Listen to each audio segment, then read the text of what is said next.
ఆవిర్భావం నుంచి అక్కడ వేరే పార్టీకి చోటే లేదు. సిట్టింగ్ ఎమ్మెల్యేగా ఉన్న వ్యక్తి సినిమా రంగంలో ఉండటమే కాకుండా సేవా కార్యక్రమాలను దిట్టగా పేరు తెచ్చుకున్నారు. ఆయనకు ఎంతో మంది ఫ్యాన్స్ ఉన్నా స్వయంగా ముఖ్యమంత్రి అభిమానించే నటుడు ఆయన. ఈసారి ఆ స్థానాన్ని కైవసం చేసుకునేందుకు వైసీపీ అధిష్టానం వేసిన ప్లాన్ వర్కౌట్ అవుతుందా? ఏళ్లుగా పాతుకుపోయిన టీడీపీని దూరం చేసేందుకు ప్రత్యర్థి పార్టీ ప్రణాళికలు ఏంటి? Watch the story.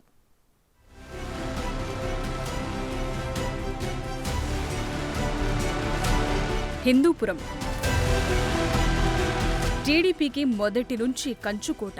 1983 నుంచి ఇక్కడ తెలుగుదేశం హవా కొనసాగుతోంది. అలాగే నందమూరి కుటుంబానికి సెంటిమెంట్. ఇక్కడి నుంచి ఎన్టీఆర్, తరువాత ఆయన కుమారుడు హరికృష్ణ ప్రాతినిధ్యం వహించారు. వైసీపీ ఆవిర్భావం, రాష్ట్ర విభజన తరువాత హిందూపురం రాజకీయాలు చాలా మారిపోయాయి. ప్రస్తుతం సిట్టింగ్ ఎమ్మెల్యేగా ఉన్న నందమూరి బాలకృష్ణ మరోసారి తన అదృష్టాన్ని పరీక్షించుకోనున్నారు. ఇప్పటికీ ఆయన టీడీపీ నుంచి 2 సార్లు గెలిచారు. హ్యాట్రిక్ సాధించాలనే తపనతో ఈ నందమూరి అందగాడు ఉన్నట్లు తెలుస్తోంది.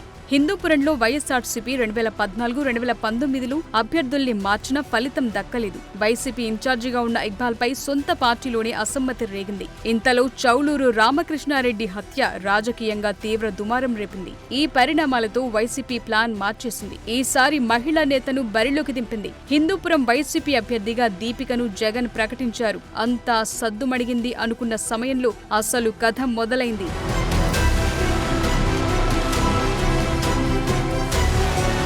హిందూపురంలో టీడీపీని ఢీకొట్టడం, అందులోనూ నందమూరి నటసింహం బాలకృష్ణను ఓడించడం అంటే ఆషామాషీ కాదు. 30 ఏళ్లకు పైగా అక్కడ తెలుగుదేశం పార్టీని టచ్ చేసిన దాఖలాలు లేవు. అంతలా ఈ నియోజకవర్గంలో టీడీపీకి పట్టుంది. అందులోనూ బాలయ్య లాంటి గట్టి అభ్యర్థిని ఓడించాలంటే మరింత కష్టపడాల్సి ఉంటుంది. కానీ వైసీపీకి అంత సీన్ లేదనే విషయం ఇప్పటికే అర్థమైనట్లు తెలుస్తోంది. మరోవైపు హిందూపురం వైసీపీలో 3 గ్రూపులు 6 వర్గాలుగా విడిపోయి ఎవరికి వారే యమునా తీరే అన్న రీతిలో ఉన్నారనే ప్రచారం సాగింది. హిందూపురంలో స్థానిక వైసీపీ నేత నవీన్ నిశ్చల్ కు మంచి పేరుంది. గతంలో ఆయన బాలకృష్ణ చేతిలో ఓడిపోయారు. ఆ సానుభూతి కూడా ఉంది. కానీ నవీన్ కు టికెట్ దక్కకపోవడంతో పార్టీపై ఆయన గుర్రుమన్నారట.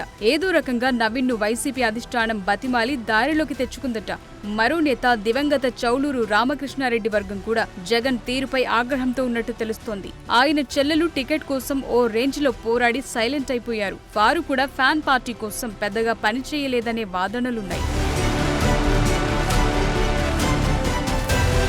బాలకృష్ణ ప్రత్యర్థి అయిన మహ్మద్ ఇక్బాల్ టీడీపీలో చేరి 2019 ఎన్నికల్లో బాలకృష్ణ తరపున ప్రచారం చేశారు. ముస్లిం వర్గంలో అంతో ఇంతో పట్టున్న నేతను కూడా వైసీపీ చేజార్చుకుందనే టాక్ అప్పట్లో నడిచింది. మున్సిపల్ చైర్మన్ ఇంద్రజ కూడా పార్టీలో అంటి ముట్టనట్టు వ్యవహరించారట. తన భర్తను కేసుల్లో ఇరికించడంతో తప్పక సహకరించాల్సి వచ్చినా లోలోపల మాత్రం అభ్యర్థి దీపికకు ఏమాత్రం సహకరించలేదనే ప్రచారం సాగుతోంది.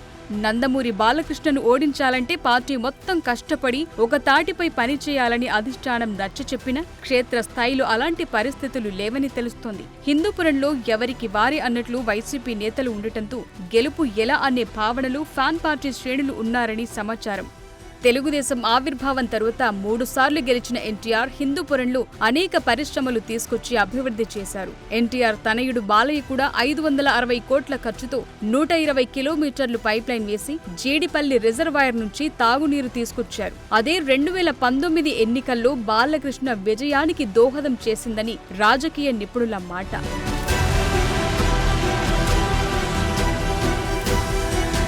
వైసీపీ అధికారంలోకి వచ్చిన ఈ 5 ఏళ్లలోనూ బాలయ్య సొంత నియోజకవర్గ అభివృద్ధిపై ఫోకస్ పెట్టారట. తాగునీరు, హాస్పిటల్ అభివృద్ధి చేయటం, సొంత ఖర్చులతో అన్న క్యాంటీన్ నిర్వహించడంతో స్థానిక జనం జై బాలయ్య అంటున్నారట. హిందూపురంలో బాలకృష్ణను ఓడించడానికి మహిళకు టికెట్ ఇస్తే కొంత సెంటిమెంట్ ఉంటుందనే ఉద్దేశంతోనే వైసీపీ అలాంటి వ్యూహాలు అనుసరించినట్లు సమాచారం. ఇలాంటి పరిస్థితుల్లో జగన్ నయా స్కెచ్ ఎంతవరకు వర్కౌట్ అవుతుందో చూడాలి.